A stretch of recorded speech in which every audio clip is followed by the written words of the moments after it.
Hi, everyone. This is Tom Treanor, head of marketing at ARM Treasure Data, and we're here with Ben Shapiro. We're going to give it a minute before we get started, so just hang on a second.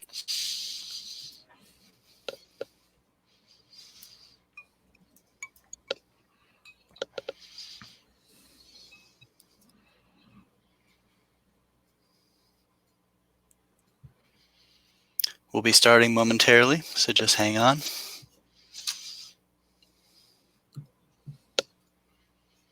While you wait, feel free to ask any questions, submit any questions for later during the discussion.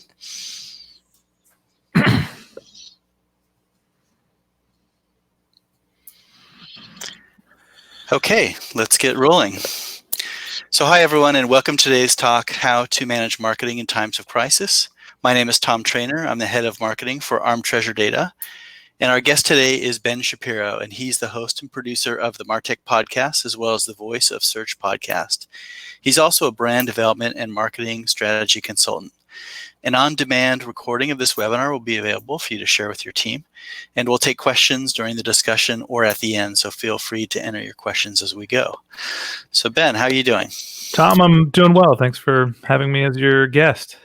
How are you and the family holding up? What was your initial response to this whole crisis? It's funny that you ask how me and the family are doing.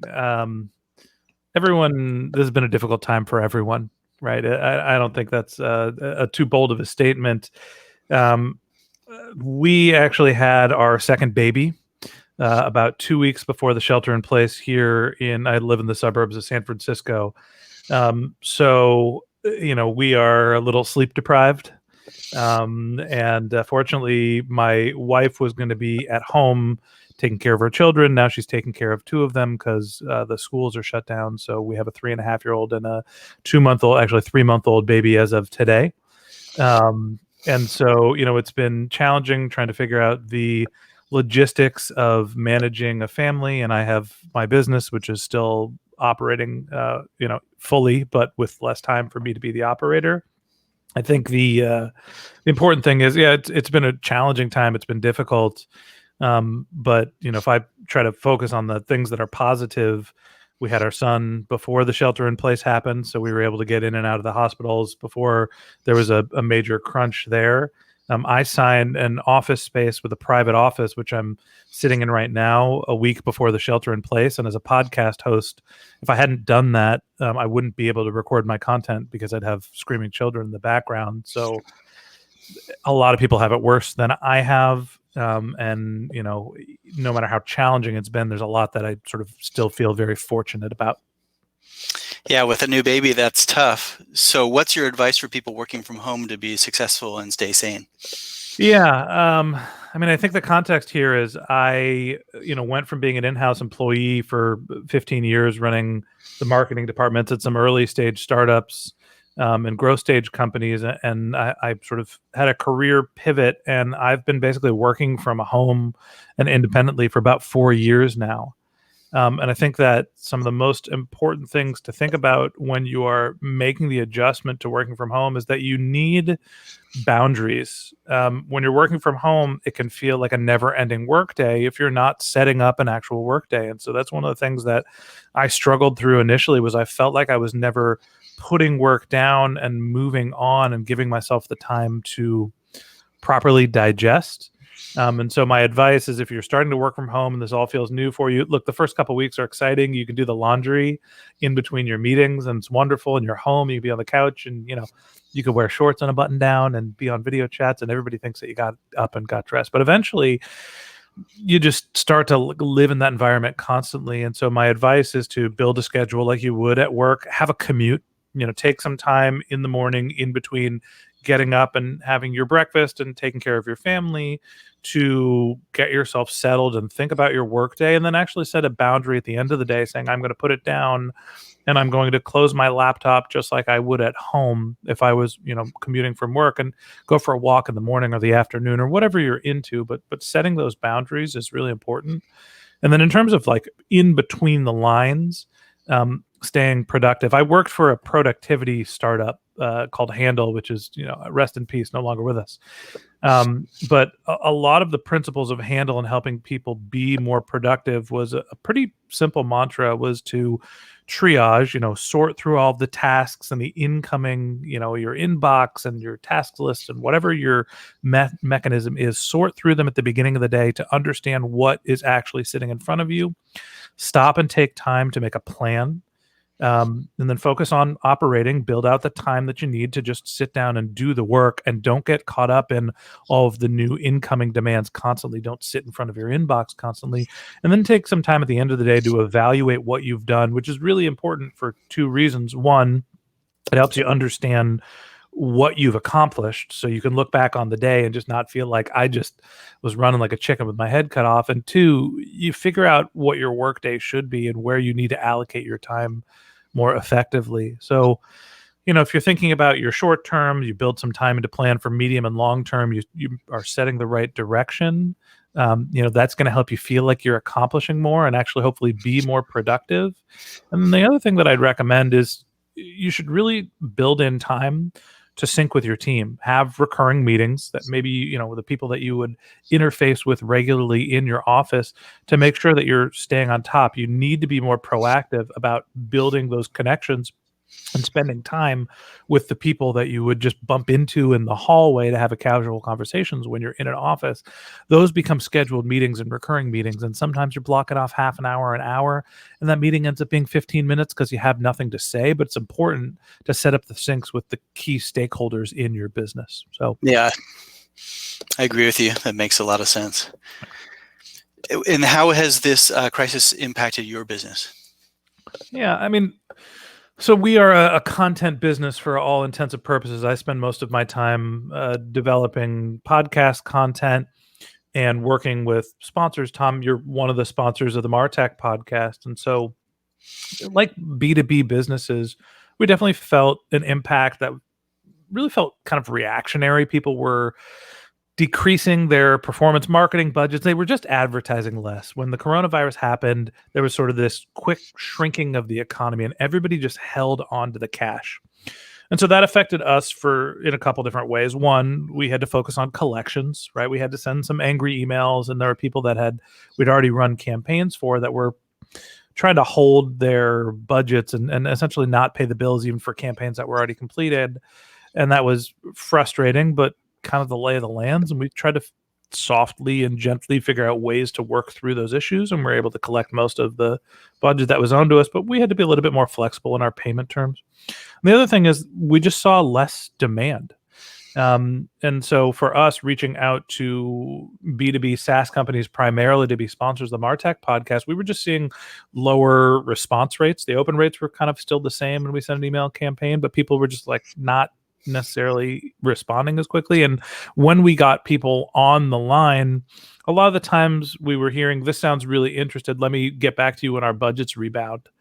And so that did two things. One, there was a little bit of a cash crunch initially for the business, and we sort of made it through. Unfortunately, we were in a pretty good position to be able to survive that initial crunch.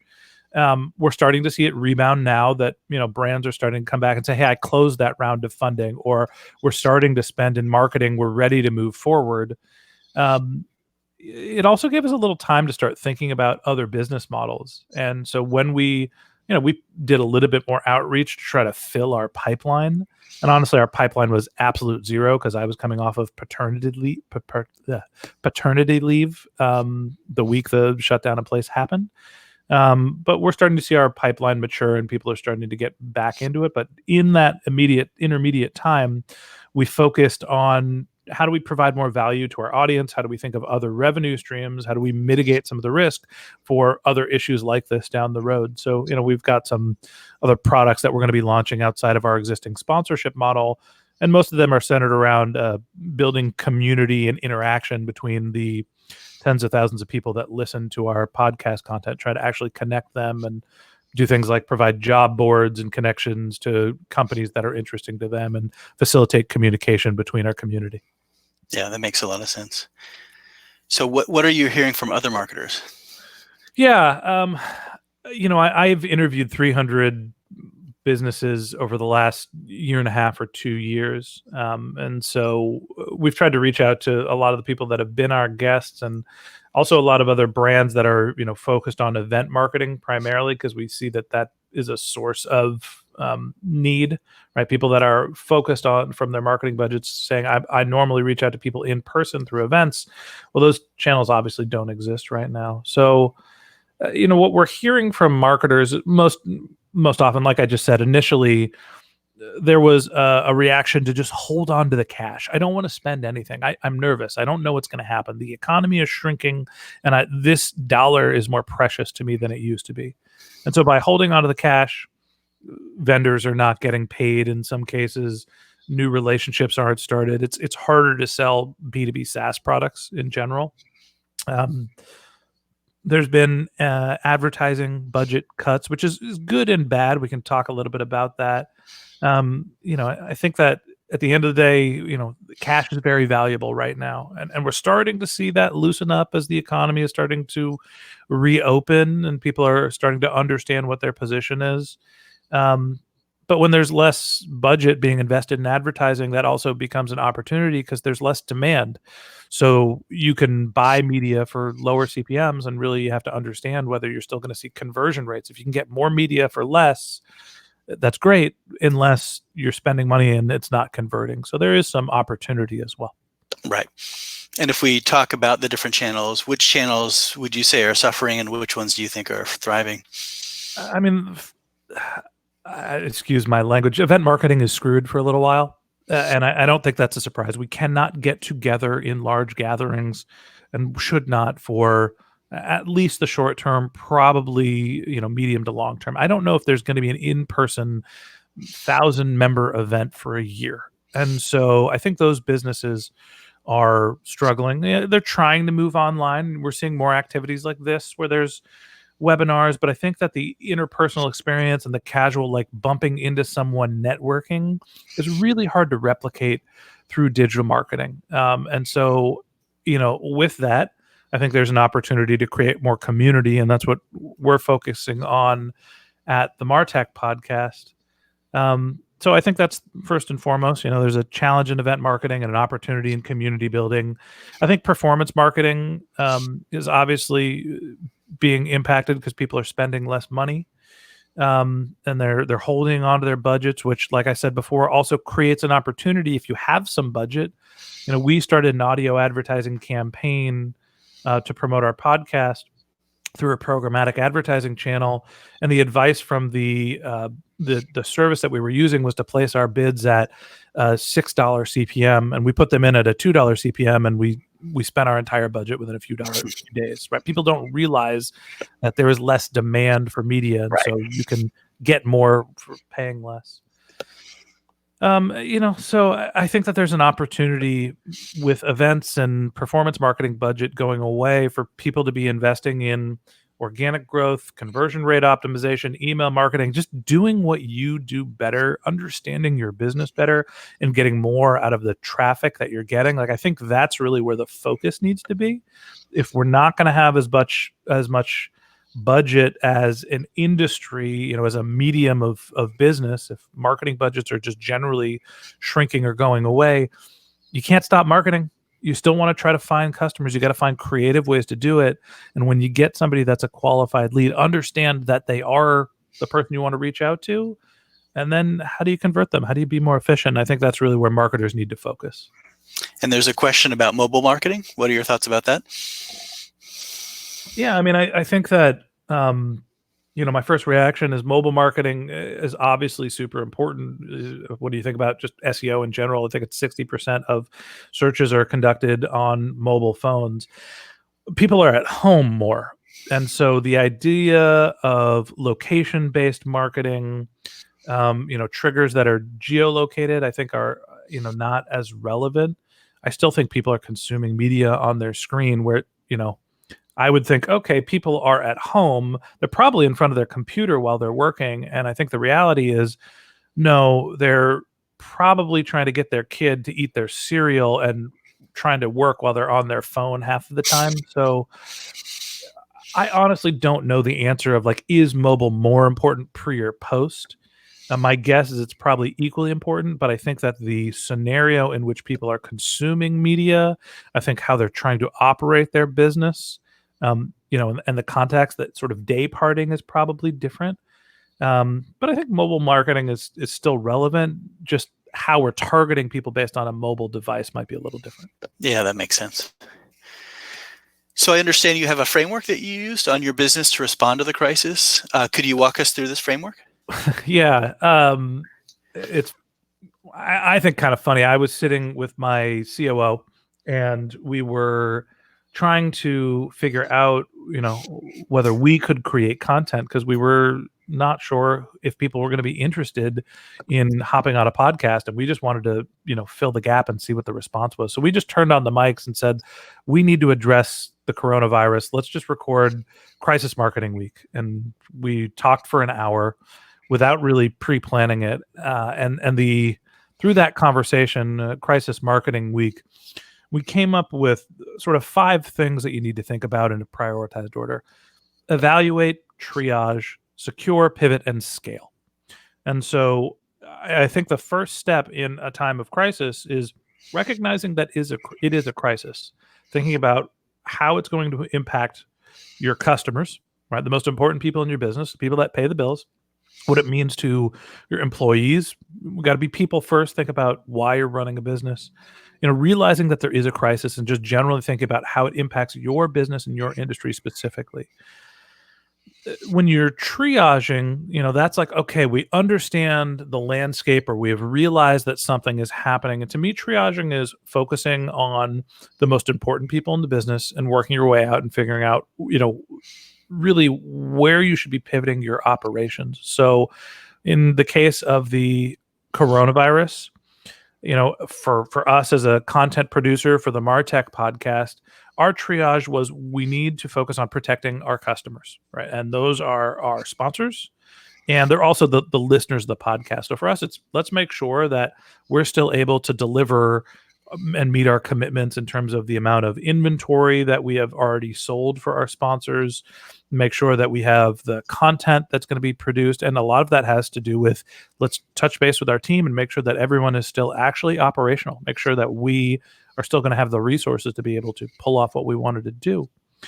And once we realized that and made sure that we were able to, focus on our customers, we really focused on securing our existing business. We started to do outreach. For us, we generally focus on people that are doing event marketing, generally understand podcast sponsorship. They are kind of similar businesses, and there's a brand component.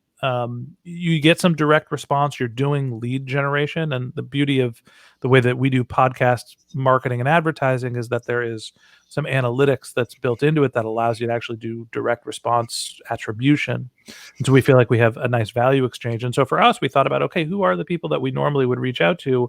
They're in events marketing. What is happening in event marketing? Well, it's kind of going away, or it's on hold.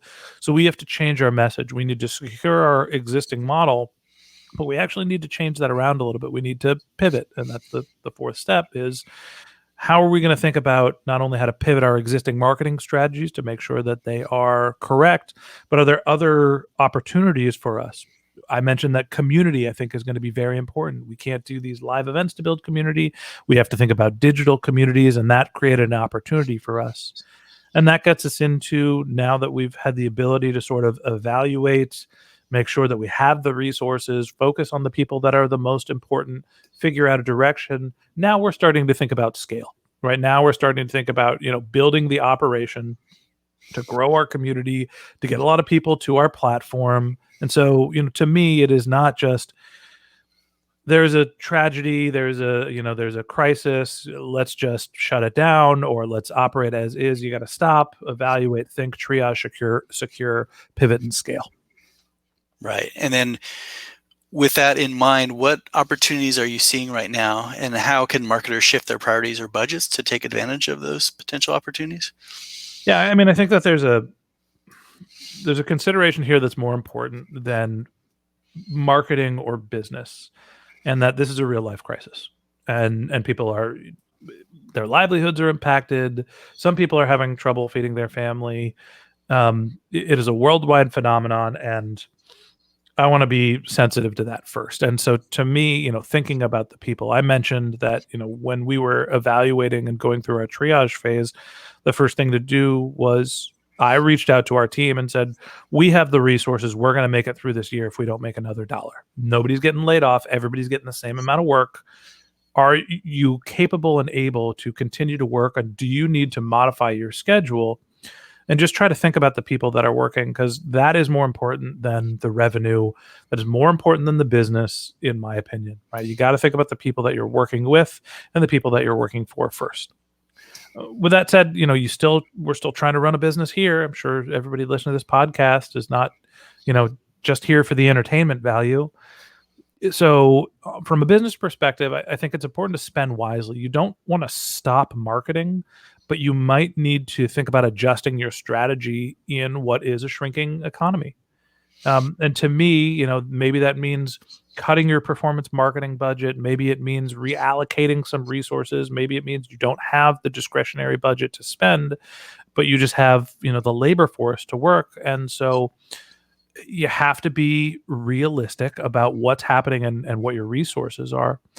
And once you have a good understanding of what you have at your discretion, my advice is, focus on retaining your existing customers first, right? Keep the money that you have coming in, make sure that you can secure that foundation. You might not want to think about growth. You might want to think about just staying flat first before you think about growth.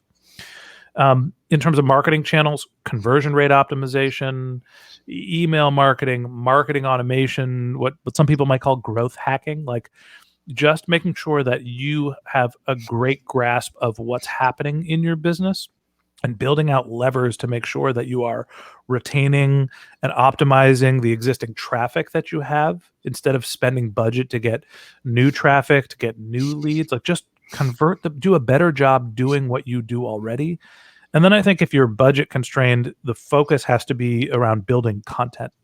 If you can't just buy your way out of this, and this is a longer term strategy, when you're building a content marketing and an SEO strategy, 3 to 6 months to really start to see it mature, you got to start doing that now. If you have not already started a content marketing strategy, if you're not focused on it, if you've just been a performance marketer, you got to start thinking about what content is relevant to your audience. What do they need to hear?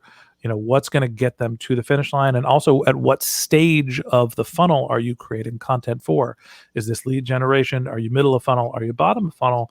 And a lot of the times it takes not only time for Google to recognize it, but time to really figure out what your cadence is and build enough content that you're relevant. So I think those are the opportunities. And just to recap, focus on the people, think about and be realistic about what your resources are. Focus on your existing customers first, do a better job capturing and converting the existing traffic. And then for growth, I'm thinking of longer term strategies that are less impacted by your budgets, and that's content. Yeah, it's a good point. And as far as optimizing the content, you can look at your previous content and make sure you're repurposing it or using it to its maximum degree. And in some cases, you might need to modify it. So yeah, I like that point about going back. I did an interview with Hope Horner from Lemon Light, which is a content marketing agency. They're primarily focused on video. And one of the important points that she made in that interview, I actually think it was the interview that was published today, I had the conversation a few weeks ago, was yes, you should be going back and reevaluating your content and not only trying to update it, but make sure that it's still time sensitive, right? The worst thing to do right now is to just assume that your old messaging is still relevant. I've been getting, spam emails and form letters and whatnot from people that have clearly not gone through their business communication and adjusted it to be realistic in the coronavirus. Like, no, I am not coming to your event right now, period. Like, I'm not going outside of my house for the most part. Like, those messages need to be taken out of your marketing mix. And a lot of the times that's going back through your marketing automation. So I'm going to rewind before we go to the next question. Back a little bit, you had an answer about a campaign where you were recommended to spend $6 per CPM, and then you did $2 per CPM. So someone asked about if you can define CPM. Sure. Cost per thousand. Well, CPM is generally cost per thousand impressions.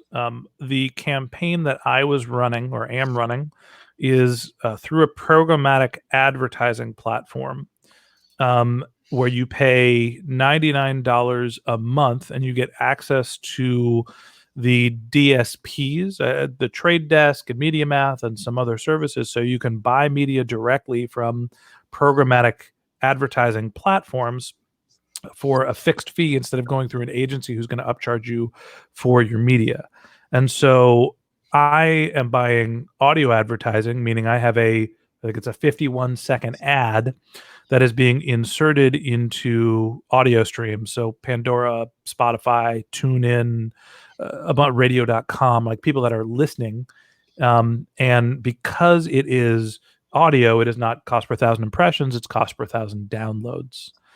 So CPM can mean different things. Generally, it's impressions, but depending on the medium, an impression can be different. In my case, since it's audio, it's a download, not an actual listen. Perfect. Thank you. Yeah. So going back, so which brands do you think have done a good job acknowledging the crisis and communicating effectively with customers? I was thinking about this when I saw your question list, Tom, and I kind of don't want to answer the question. And just because I don't think very many people have done a good job. I think that I have seen more bad than good, more GDPR style. We sent an email to address that this thing is happening as opposed to providing value. If I get one more email from United Airlines talking about how they're preparing for the coronavirus, and I don't care. It's spam. Right? I don't need to know that. It is not valuable to me.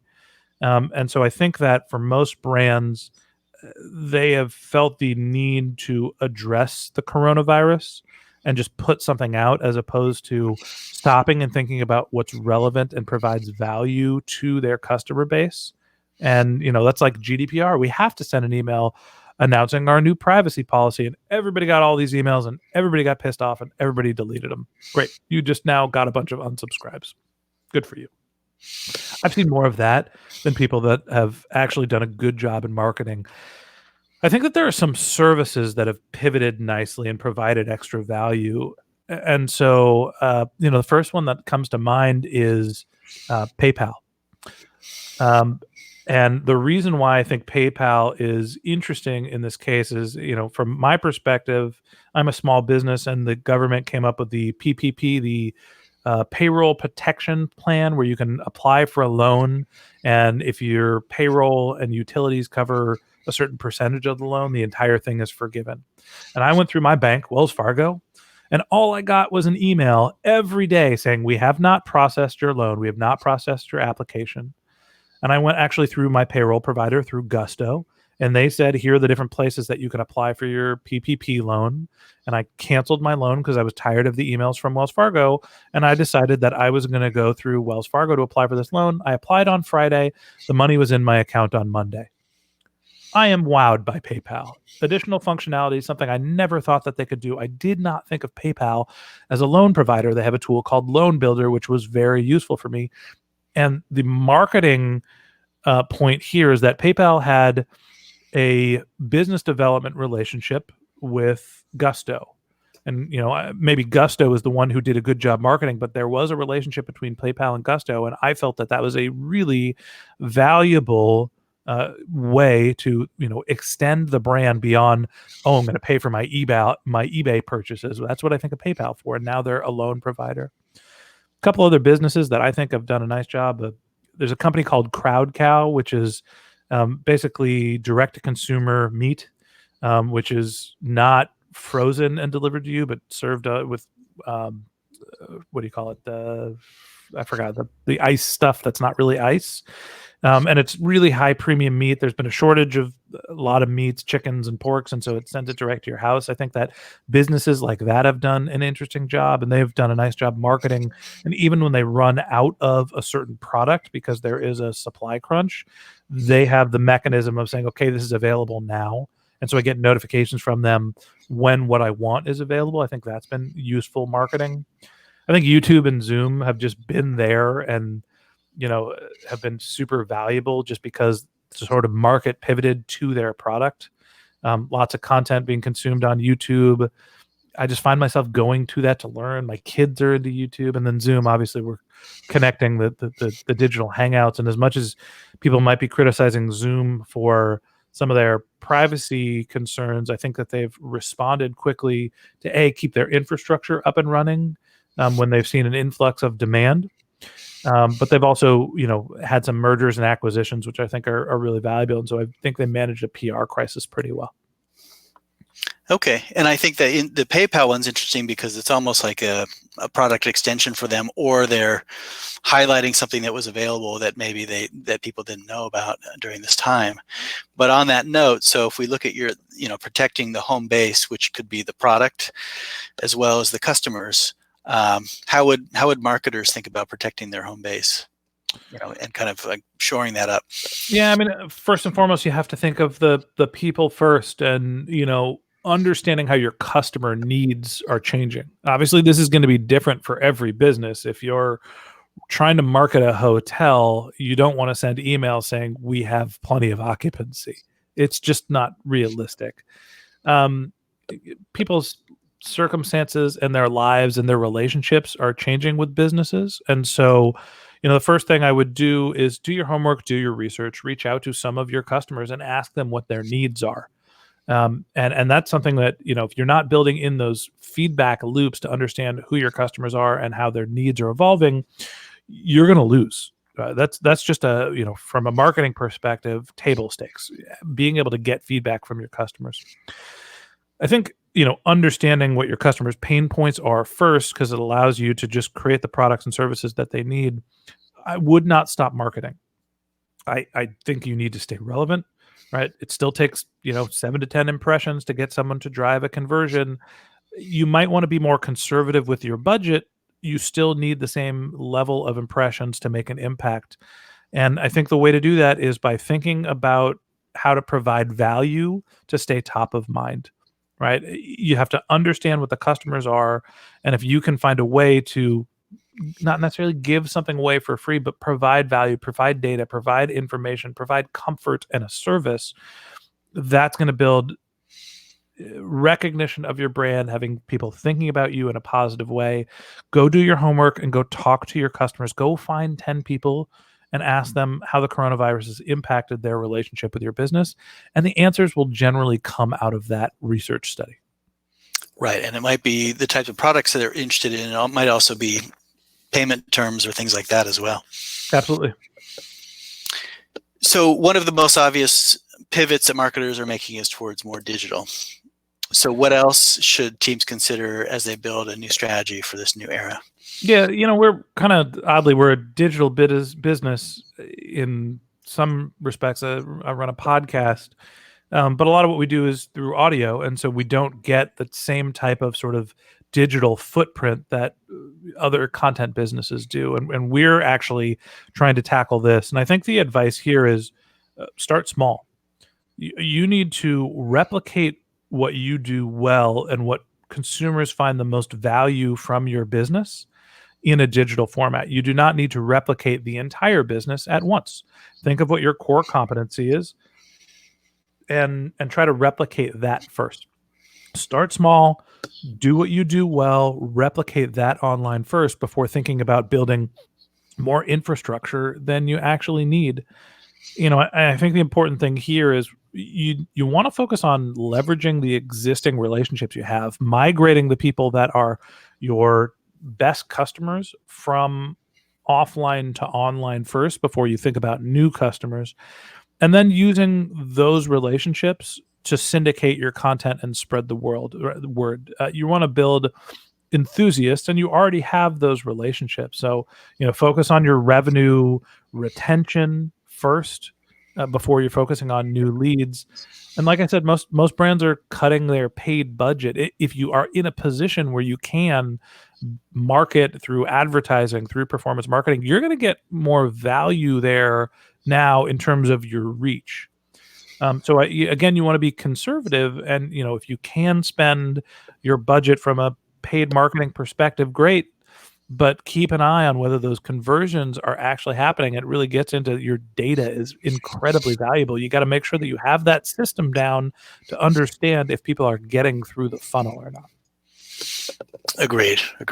Yeah, you just don't want to just look at the top line metrics if maybe they're filling in a form, but if they're not converting down funnel, or if they're not even filling in the forms. Look, I got 10,000 people to my storefront. I'm going to be a success. It's like, no, that doesn't matter. It's what percentage of the people get to the storefront through the door and to the cash register. And that's really, you have to have the analytics and data to understand that flow. And that's why, start small. Maybe you're just focusing on one product. If you're going digital, you're not building out different paths for people. Build one path and make sure you get it right first before you start making your sites more complicated. Yeah, good point. So we've talked a little bit about messaging, but how do you think about the way that marketers can shift their messaging to better fit customer needs now? How do they shift their message? I think that, like I said before, you got to think of your customer, and the best way to do that is talk to them. And ask them what they're looking for. And generally people will tell you what they want to hear. And this is, when I was focused on being a marketing consultant, my bread and butter for 2 years was going into businesses, asking them for their customer lists, emailing 10 people, getting them on the phone and talking to them about why they're interested in this business, how they think about the industry, what are their needs, where do they look for information for this type of business, and what's the one thing they want to hear from the business that gets them to continue to be a customer. Go ask those questions to 10 people. It's not rocket science. And they will tell you, what they want from your business in terms of product, where they want to hear from your business, and what the messages are that are going to resonate. And, you have to modify it to make sure it's appropriate for each channel, but your customers will lead you in the right direction. The flip side, like I said before, you got to have the data and analytics, right? You can't just talk to the customers and say, great, I got some interesting copy and they said go market on Facebook. You need to validate that actually works. And then I think the other thing to think about is you got to be sensitive to the times, and you have to be realistic. If you're running a hotel or an event marketing business, thinking about scaling and growing your business is probably not realistic. And, if you're reaching out to people that have likely been laid off and you're talking about getting them to spend money on something, also probably not a very sensitive message. Realize who you're talking to, what their circumstances are, and think about what's realistic in terms of relationship between you and their business, and you're headed in the right direction. So in terms of content strategies and content production, let's say even in the short term, how much coronavirus specific content do you think people should be creating now? I want to say I'm over it. That no more coronavirus. I don't want to hear any more coronavirus. I wake up in the morning and I get the ABC news alerts, and I actually just turn them off today. I just cannot take more bad messaging about the coronavirus. It's a hard time for everyone, but that's not reality. I do think that you need to address that this is reality today, and whether you're titling your content coronavirus for everything, or whether you're creating content, you still probably need to address the coronavirus, even if it isn't the topic. And we've struggled with this on the MarTech podcast to find the right tone. We don't want to be coronavirus for performance marketing, coronavirus for organic marketing, coronavirus for email marketing.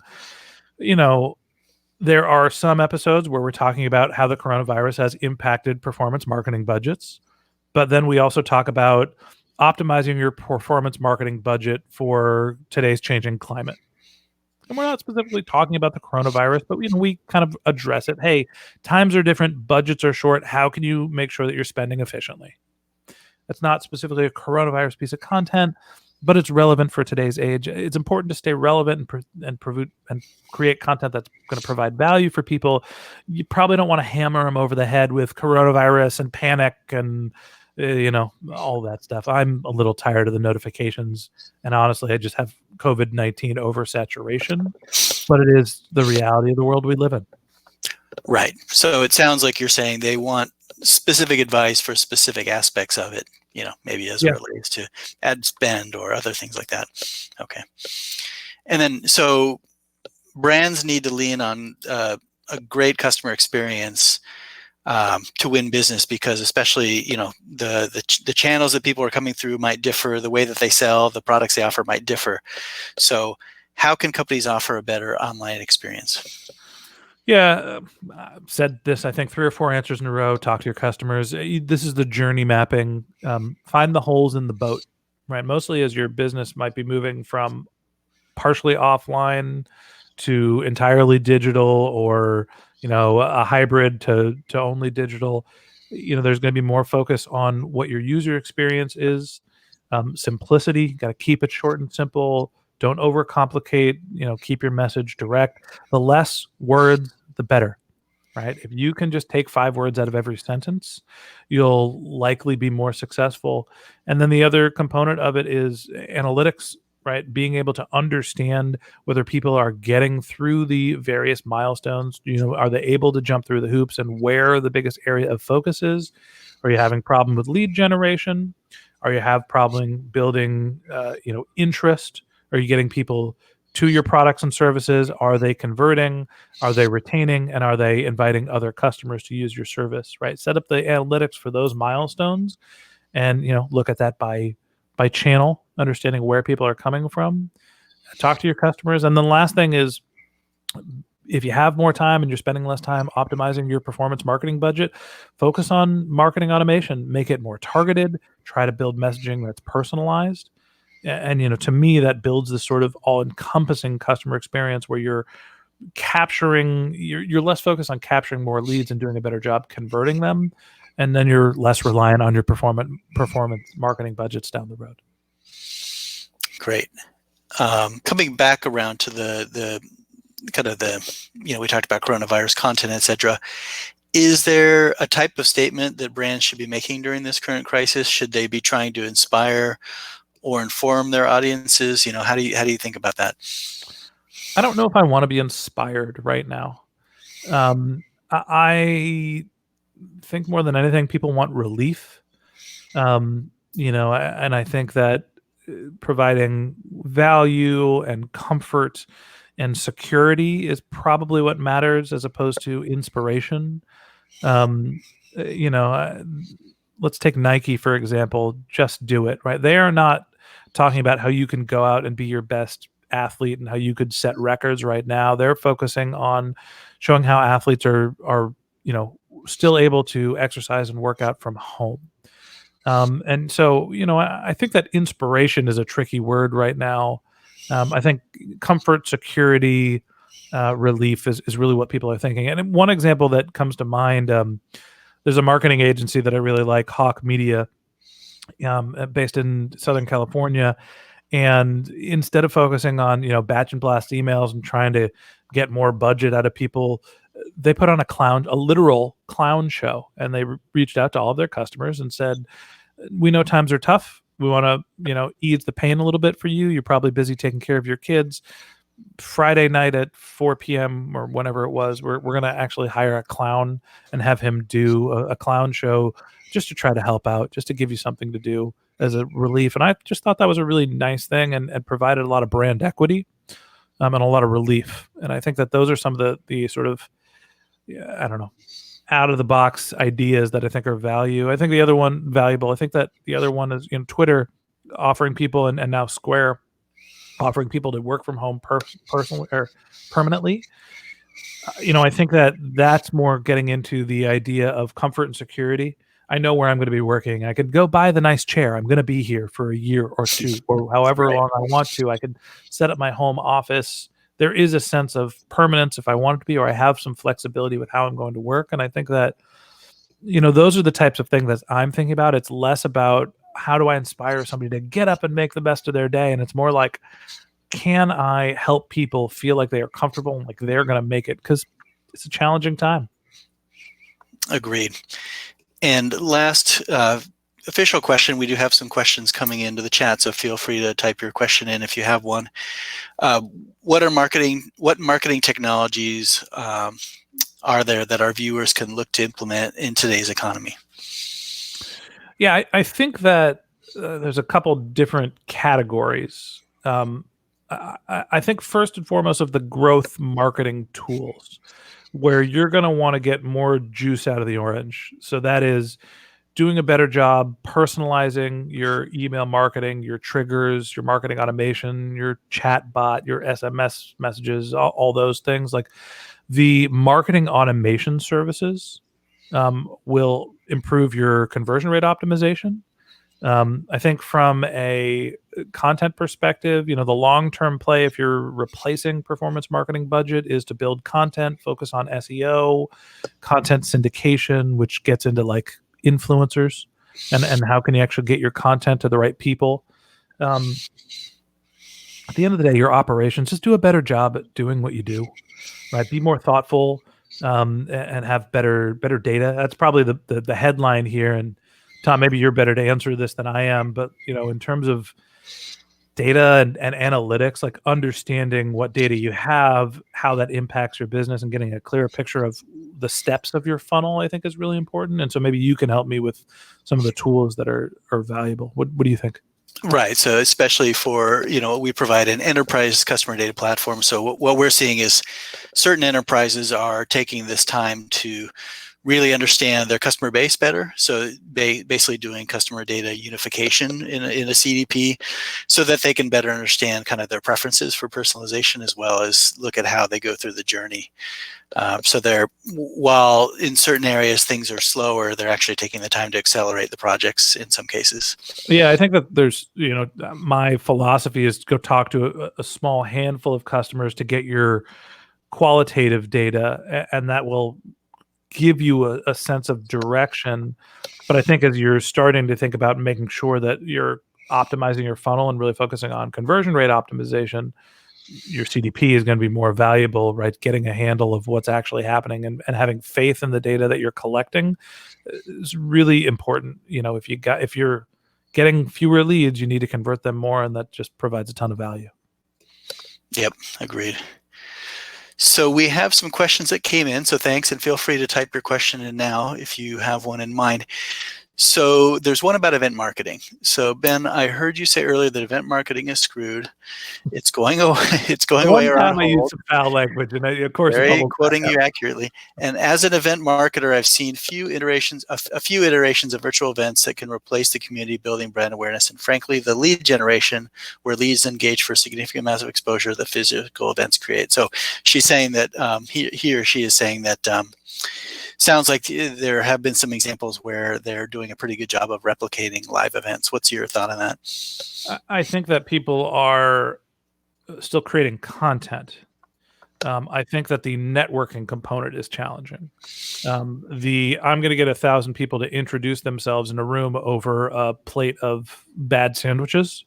A lot of business value there. I'm going to walk through the showroom. That is that's something that's kind of going away. And so that's where I'm saying, look, there's been more content. I've been invited to be on more webinars and attended more webinars and gone to Zoom conferences and these types of panels, right? That the content that's on stage is still there. It's the one-to-one random connections that I think are challenging. And that's where I think those can be replaced with a community forum type setting. And I think that's going to take a little time to rebound. And it's hard to rebuild that without actually getting people into a room. And so the virtual room where people can talk, I think is, probably the last thing to rebound. And that's honestly why I said event marketing is screwed. It is not getting smart people to get on stage and talk. Smart people are going to talk on public places often, and even some not smart people. It is the more sort of immediate conversations that you're having at an event. Yeah, I can see that. There's a related question, and I'll summarize it. When a vaccine is generally available, so I guess the question is, what's the long-term event impact on events, or is this a blip? So when a vaccine becomes available, what is your take on events coming back? And do you think they'll have been replaced by a superior channel, or do you think once things are a little bit more buttoned up, that they'll just go back to pretty much exactly as they were? Stages. I do think that people will be more comfortable getting information through digital channels. Everybody will have a Zoom account and a Blue Jeans account, or, in this case, we're on Bright Talk right now. And so I think that people will have gone through that sort of initial onboarding in the same way of thinking about, whether people are going to be working from home or not.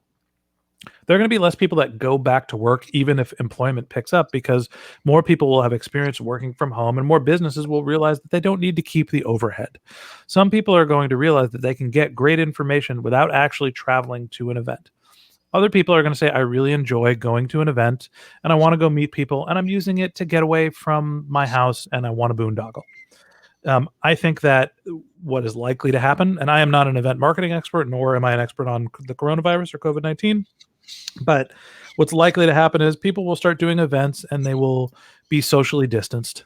And, hey, we're spreading the chairs 6 feet away, and all the booths will have lines where you can interact with one person at a time, and they'll just be more exclusive.